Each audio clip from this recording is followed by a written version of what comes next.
I got the dually hooked up to the gooseneck trailer. Benjamin's along for the ride, and we're gonna head over to Glasscock Implement in Petersburg, Indiana, and pick up the used power rake that we're going to be demoing. So we need to hit the road and get over there.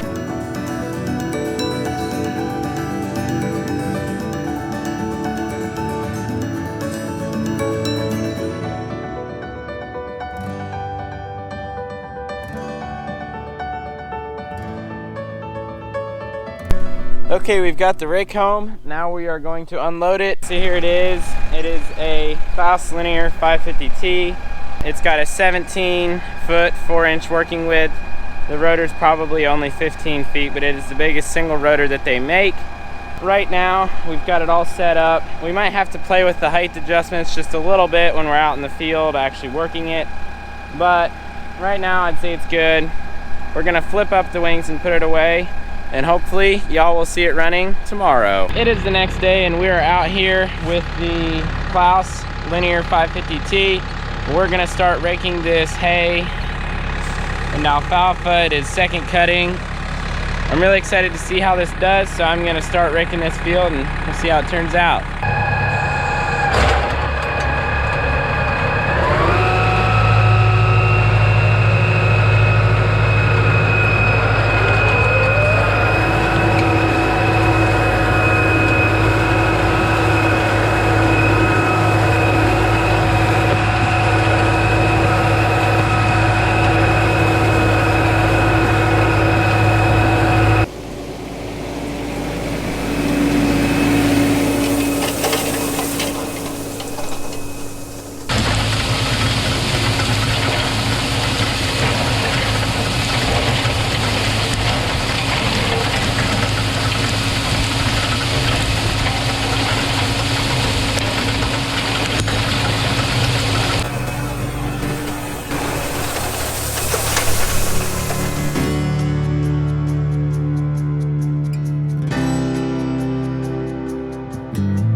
it is picking everything up. But I really like running this thing. It seems to do a really nice job. So far, I'm impressed. Okay, we're going to do a little comparison with the old Rake and the new expensive, fancy, newfangled type of Rake. So we will see what ends up being better and if it'll be worth the investment.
Okay, so you can see here the windrows from the Claas Rake are of course further apart. They're approximately 25 to 30 feet apart. Dad rakes down and then he rakes back with that rake to make one windrow, and it's probably only 19 to 20 feet apart.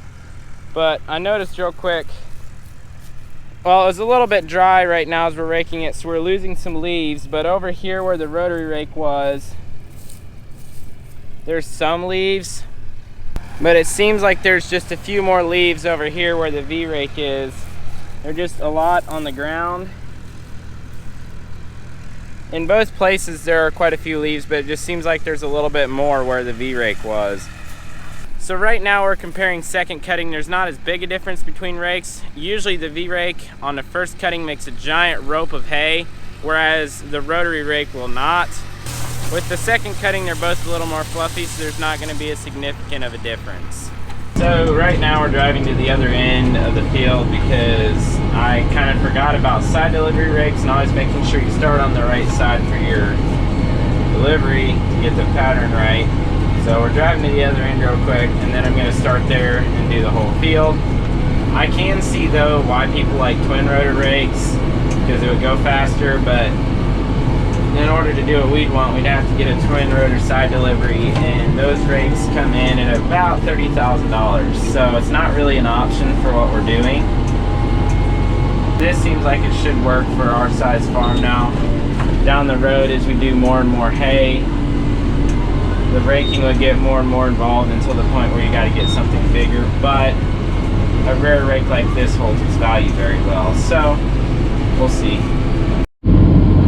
So you've always got to keep in mind though the pattern that you're making, because if I'd have started off at the other end again, I'd have just ended up with a tiny little windrow over there, whereas if I start off on this end, I can dump it all toward the center and get that pattern right.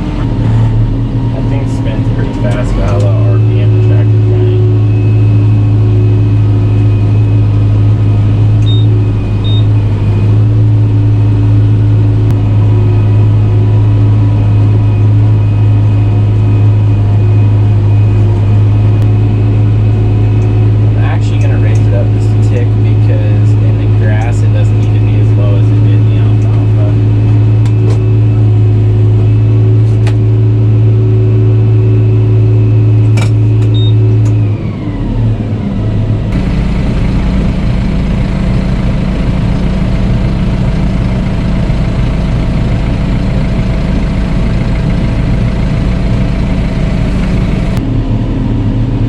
The one thing I've determined from using this rake is this is the smallest we want to get.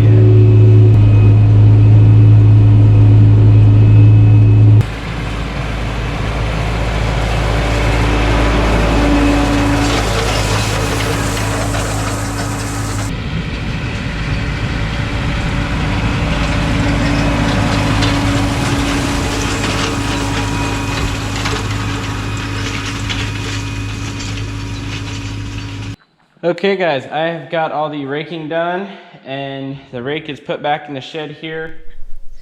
It has been a few days since we demoed the hay rake. We really did like using the single rotor side delivery rake. It seemed like it'd be very handy and have its place. It did make raking some spots easier, but it was slightly too small for our operation. Not the biggest deal we could have done with it, but to get a twin rotor would just be too expensive. We also just couldn't quite see justifying the price per foot in comparison to a wheeled V-rake. Those are a lot more affordable for a wider rake, and I do know that the power rake has some advantages, and we saw those advantages when we were using it, but the advantages really don't outweigh the price differentiation. So our final decision has been that we are going to get either a 10 or 12 wheel V-rake with a center kick wheel. That rake was great and I would recommend it to someone, just not for our operation. With that being said guys, that is all for today's video. Thanks for watching and I will see y'all next time.